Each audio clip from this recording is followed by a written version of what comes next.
പാലക്കാട് വന്നു കഴിഞ്ഞാൽ കെല്ലില്ലാത്ത ഒരു വ്ളോഗ് പോലും ഉണ്ടാവില്ല. കാരണം ഞാൻ സെൽഫ് പാമ്പറിങ് അല്ലെങ്കിൽ സെൽഫ് കെയർ എന്ത് വേണമെങ്കിലും പറയാം. ഇവിടെ വന്നൊരു പെഡിക്യൂർ ചെയ്യുമ്പോൾ എനിക്ക് കിട്ടുന്ന ആ ഒരു എനർജി, അല്ലെങ്കിൽ നമുക്കൊരു റിഫ്രഷ്മെൻറ്റോ അല്ലെങ്കിൽ റിജുവിനേറ്റിംഗ് എന്ത് വേണമെങ്കിലും പറയാം. എനിക്ക് ഭയങ്കര ഇഷ്ടമാട്ടോ ഇവിടെ വന്നിട്ട് ഇവിടുത്തെ ആംബിയൻസൊക്കെ എൻജോയ് ചെയ്ത് കോഫിയൊക്കെ കുടിച്ച് പെഡിക്യൂറൊക്കെ ചെയ്യാൻ വേണ്ടിയിട്ട്. പക്ഷേ കുറച്ച് എക്സ്പെൻസീവാണ് എങ്കിലും ഇപ്പം ഞാൻ ചെയ്യുന്ന പെഡിക്യൂർ അതൊരു 1500 സംതിങ്ങിൻ്റെ വരുന്നത്. ജെല്ലി പെഡിക്യൂർ എന്താണ്, അവർക്ക് 3000 പെഡിക്യൂർ ഉണ്ട്, 4000 ഉണ്ട്, 900 മുതൽ കൊണ്ട് അങ്ങോട്ടുണ്ട്. പക്ഷെ ചിലതിന് മസാജ് വരും, ചിലതിന് മസാജ് വരില്ല, അങ്ങനെയൊക്കെ ഉണ്ടല്ലോ. അപ്പോൾ അങ്ങനെയൊക്കെ വേരിയേഷൻ അനുസരിച്ചിട്ട് ഞാനൊന്ന് കറക്കി കുത്തിയതാണ് ഈ ഒരു പെഡിക്യൂർ. അപ്പോൾ ഈ ഒരു നെയിൽ പോളിഷ് എൻ്റെ കയ്യിനും എൻ്റെ കാലിനും മാച്ചാവുമെന്ന് വിചാരിക്കുന്നു. കോഫിയൊക്കെ കുടിച്ച് അവിടെ നിന്ന് അങ്ങനെ പുറത്തിറങ്ങി. ഇതാണ് കെൽ. ഇവിടുത്തെ മെമ്പർഷിപ്പ് ഞാൻ എടുത്തിട്ടുണ്ട്, അതുകൊണ്ട് ചെറിയ ഡിസ്കൗണ്ടൊക്കെ കിട്ടും. ഇതെല്ലാം കഴിഞ്ഞ് നേരെ പോകുന്നത് ഫാസ മോറിയിലേക്കാണ്. അതും നമ്മുടെ ഇന്ത്യൻ കോഫി ഹൗസിൻ്റെ നേരെ ഓപ്പോസിറ്റായിട്ടാണ് വരിക. പണ്ടെപ്പോഴും ഇന്ത്യൻ കോഫി ഹൗസിൽ ചായ കുടിക്കാൻ കയറിയപ്പോൾ ഈ ഫാസ മോറി കണ്ടപ്പോൾ അയ്യോ ഇവിടെ പോകാമായിരുന്നല്ലോ എന്ന് തോന്നിപ്പോയി. പക്ഷേ അപ്പോഴേക്കും അവിടെ കട്ട്ലറ്റ് കഴിച്ച് വയറ് ഫുള്ളായി കഴിഞ്ഞു, അതുകൊണ്ട് ഇങ്ങോട്ട് കയറിയില്ല. അപ്പോൾ അത് പെൻഡിങ്ങിൽ വെച്ചു.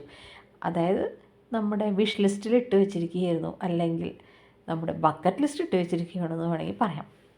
അപ്പോൾ ഇന്നൊരു ചാൻസ് കിട്ടി. എന്നാൽ പിന്നെ ഇന്ന് ഇങ്ങോട്ടേക്ക് ഒന്ന് പോയി ട്രൈ ചെയ്ത് നോക്കാമെന്ന് വിചാരിച്ചപ്പോൾ നല്ല ഫുഡായിരുന്നു ഇവിടുത്തെ. എല്ലാം നല്ല അടിപൊളി ടേസ്റ്റി ആയിരുന്നു. ഇന്ത്യൻ കോഫി ഹൗസിന് നേരെ ഓപ്പോസിറ്റ് ആയതുകൊണ്ട് അവർ തമ്മിൽ എന്തായാലും കോമ്പറ്റീഷൻ വരാൻ ഒരു ചാൻസും ഇല്ല. കാരണം രണ്ട് കൺട്രിയിലെ ഫുഡാണെന്ന് വേണമെങ്കിൽ പറയാം. അപ്പോൾ അവിടുത്തെ ടേസ്റ്റ് ഇഷ്ടപ്പെടുന്നവർ ഇവിടെ വരില്ല, ഇവിടുത്തെ ടേസ്റ്റ് ഇഷ്ടപ്പെടുന്നവർ ഒരിക്കലും അവിടെയും പോവില്ല. അപ്പോൾ രണ്ട് എക്സ്ട്രീം ആയതുകൊണ്ട് അങ്ങനെ ചട്ടി കലായ തട്ടിമുട്ടിയിരിക്കുന്നുള്ള മാതിരി അങ്ങനെ അഡ്ജസ്റ്റ് ചെയ്ത് പോകുന്നതായിരിക്കും. ഒരു റോഡിൻ്റെ രണ്ട് സൈഡിലാണ് കേട്ടോ ഫാസ മോറി ആൻഡ് നമ്മുടെ ഇന്ത്യൻ കോഫി ഹൗസ്.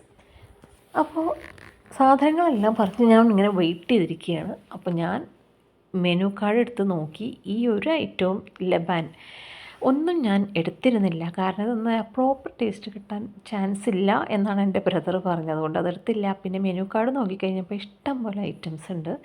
അപ്പോൾ എല്ലാം ഇങ്ങനെ നോക്കി ഫലൂഡാസ്, ഐസ്ക്രീംസ്, പിന്നെ മൊജിറ്റോസ്, അങ്ങനെ ഒരുപാട് ഐറ്റംസ് ഉണ്ടായിരുന്നു. അതിൽ ഞങ്ങൾ ഓർഡർ ചെയ്ത കുറച്ച് സാധനം, ഞാൻ ഓർഡർ ചെയ്ത ഡ്രൈ ഫ്രൂട്ട് ഫലൂഡയാണ് കേട്ടോ. നല്ല ഫലൂഡയായിരുന്നു, വലിയൊരു ഫലൂഡയാണെങ്കിൽ ഞാനത് എങ്ങനെയോ കഴിച്ച് തീർത്തു. എനിക്കിഷ്ടപ്പെട്ടു അതുകൊണ്ട്. പിന്നെ ഒരു വെജ് ക്ലാസിക് സാൻഡ്വിച്ചാണ് ഓർഡർ ചെയ്തത്.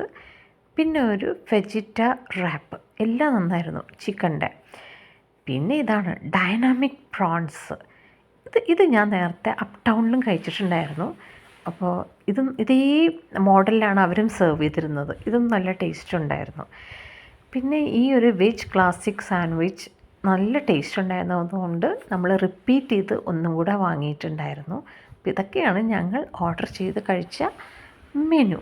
ഇനി സാധനത്തിൻ്റെ ലുക്ക് എങ്ങനെയുണ്ടെന്ന് കാണണ്ടേ.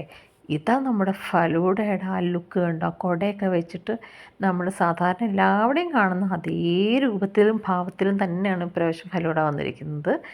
അപ്പോൾ ഇതിൽ ഫുള്ളും ഡ്രൈ ഫ്രൂട്ട്സ് ആയിരുന്നു, ഡേറ്റ്സും ബദാം, പിസ്ത എല്ലാം ഉണ്ടായിരുന്നു കേട്ടോ. അപ്പോൾ ഞാൻ ഫുൾ കഴിച്ച് തീർത്തു. ഞാൻ പോലും വിചാരിച്ചില്ല ഇത് ഫുള്ള് ഞാൻ കഴിച്ച് തീർക്കുന്നുള്ളത്. പക്ഷേ എങ്ങനെയോ മേ ബി ആ സമ്മർ ആയതുകൊണ്ടും ആ ഒരു തണുപ്പ് കിട്ടിയപ്പോൾ ഉള്ള ആ ഒരു ഭയങ്കര, പിന്നെ ഡ്രൈ ഫ്രൂട്ട്സ് ആയതുകൊണ്ട് അങ്ങനെ ഒരു ഹെവി ആയിട്ട് അത്ര തോന്നിയില്ല. അപ്പോൾ എന്തോ ഞാനത് ഫുൾ കഴിച്ച് തീർത്തു. പിന്നെ ഒരു കഷ്ണം വെജിറ്റ റാപ്പും കൂടെയാണ് ഞാൻ കഴിച്ചത്. ബാക്കിയുള്ളതൊക്കെ എൻ്റെ കൂടെ വന്നവരെല്ലാവരും കൂടെ കഴിച്ചു. എല്ലാം നല്ല ഫുഡായിരുന്നു എന്ന് തന്നെയാണ് പറഞ്ഞത്. നല്ല അഭിപ്രായമായിരുന്നു. ഇതാണ് നമ്മുടെ ഡൈനാമിക് പ്രോൺസ്. ഇത് നല്ല അടിപൊളിയായിട്ടുണ്ടെന്ന് തന്നെയാണ് പറഞ്ഞത്. ഞാൻ ടേസ്റ്റ് ചെയ്തില്ല, കഴിച്ചവർ പറഞ്ഞു. അതിൻ്റെ താഴെ ബേസ് കണ്ടത് ഫുള്ളും ക്യാബേജ് ആയിരുന്നു കേട്ടോ. പിന്നെ ഇതാണ് വെജിറ്റ റാപ്പ് ചിക്കൻ്റെ. ഇത് നല്ല അടിപൊളി, ഇത് ഞാൻ ടേസ്റ്റ് ചെയ്ത് നല്ല ടേസ്റ്റ് ഉണ്ടായിരുന്നു.